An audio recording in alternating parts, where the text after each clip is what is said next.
is to keep you from really gaining sufficiency. I ain't talking about every church, but I'm talking about some church. It's set up, it's designed to put you in a place where you get just enough. I'll be back now. You hear? It's set up just enough for you to get enough to be back next Sunday and next Wednesday. And before you know it, you a religious church junkie. All right. That's good. And your life is proof of it. Who am I talking to? And I don't care what you go back and tell your pastor. I got a pastor too. And I ain't going to be at church every Sunday. And it ain't because I'm doing kingdom business. Sometimes I'm booed up with Edward. Because I'm free enough to do that. That's right. That's good. It's a lie. You don't even work every day.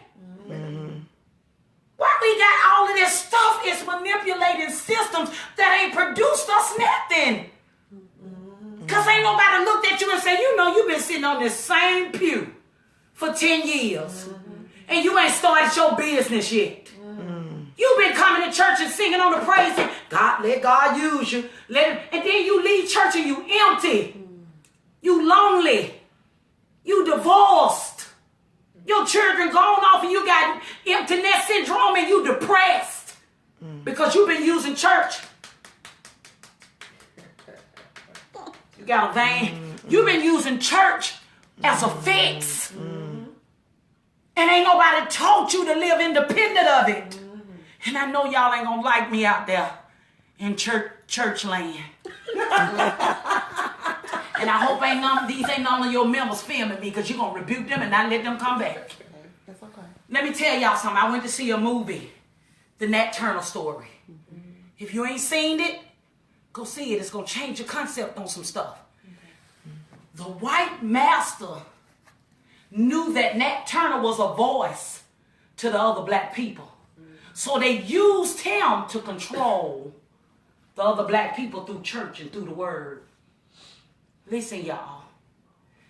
It ain't no fun if all of us don't get some. That's good. It ain't no fun if all of us don't get some.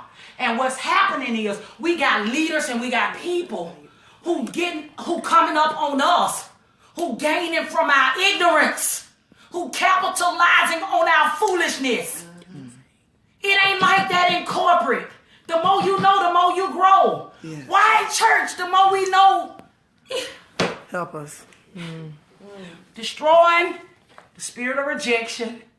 I don't know Johnny Card. But what I know is this book helped me to identify some things that I had allowed to control me. Because I had low self-esteem. I can assure you that when you find out who you are, ain't nobody gonna have to tell you. Miss B, do a repeat on the rejection in the household growing up. Do a repeat. Oh, yes. You know what? When I was younger, my family made me feel like the worst thing about me was my lips and my mouth and my, shut up, you talk too much. They didn't know one day I would talk to nations. They didn't know one day I would be a spokesperson. So the very thing that God intended for me to use for his glory, the enemy started early assaulting. That's right. And so it affected me so bad. And then the devil started using people in my life that was in close proximity to me to defy or to come against or to attack things about my self-worth so I wouldn't believe in me. So it took me to 47 to know I'm more than NDRE told us I am not my hair. But because in our culture, hair is everything and color is everything. We live in lives where we feel like we will never mount up. Because even as children, it was sold into us that we would not be of any value. And it ain't just for girls who are dark-skinned, even light-skinned girls. I know friends who are light-skinned who they were the only bright-skinned person in their family. So they was ostracized for that. Young lady Tasha was just talking about her husband said, don't play calling my son no names. Don't be speaking that over him because he is royalty. What would have happened to your life if somebody would have told you you was great? What What would have happened to your life if somebody would have told you you was beautiful? Would you be going for an old knucklehead that's abusing you today? If you had somebody in your life to affirm you and tell you you were fearfully and wonderfully made, would you have been in a different place today? What is it that you didn't hear that has shaped your life? What is it that you have heard that has shaped your life? We're going to destroy the spirit of rejection. I know it ain't going to be a lot of people that's going to celebrate me and like me because I'm giving folk wisdom. I'm giving folks freedom. See, wisdom provokes freedom. Knowledge is power. Right. What you don't know will destroy you. What you don't know will keep you in captivity. Baby, listen. They did a survey.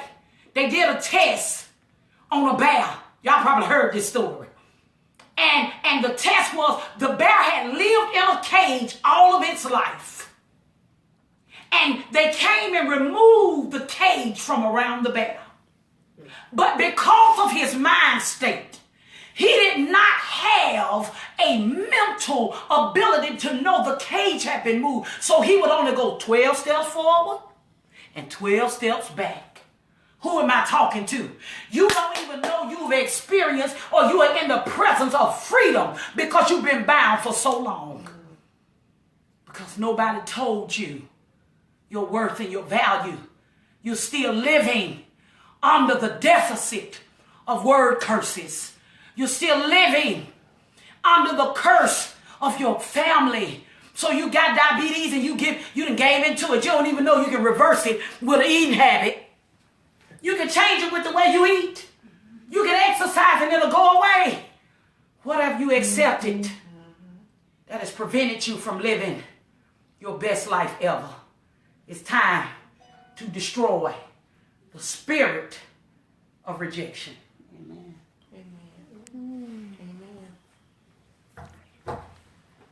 Y'all, who's going to say something?